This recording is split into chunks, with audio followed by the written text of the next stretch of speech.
It is all your money, and this is new now from the Pentagon, releasing the tab so far for U.S. military operations in Libya.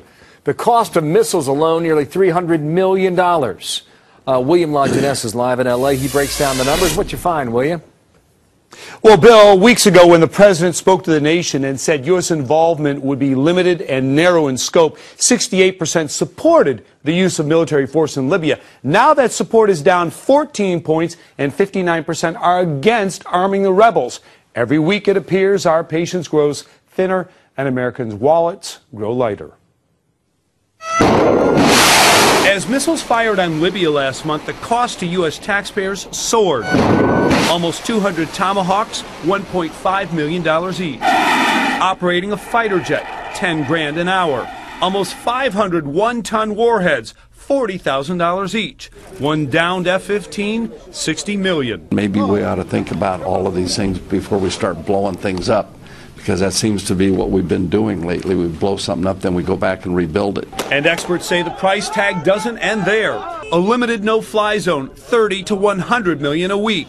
Arming the rebels, as much as $100 billion a year. Humanitarian aid, $25 million so far. And the cost of rebuilding Libya, never ending. If this continues on for months instead of weeks, and our NATO allies aren't able to take over a large share of the cost, then the cost to the U.S. would start to mount quickly, and we could see the administration wanting to put in a supplemental appropriation bill sometime later this summer.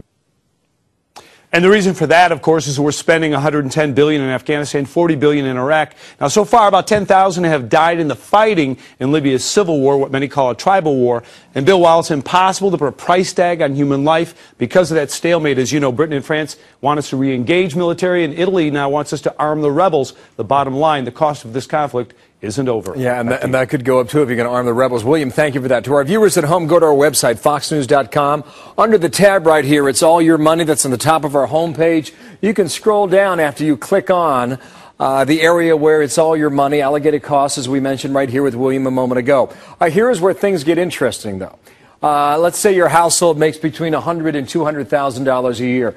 You can input that number in our tax calculator online, then come past the relative tax burden section, and you can actually see the dollar cost to you at home. If your household is between $100,000 and $200,000, so far your share is about $7.51. That's real money and real dollars. Do you approve of this idea? Yes, no, or maybe? You can cast your vote as well. Online right now at foxnews.com.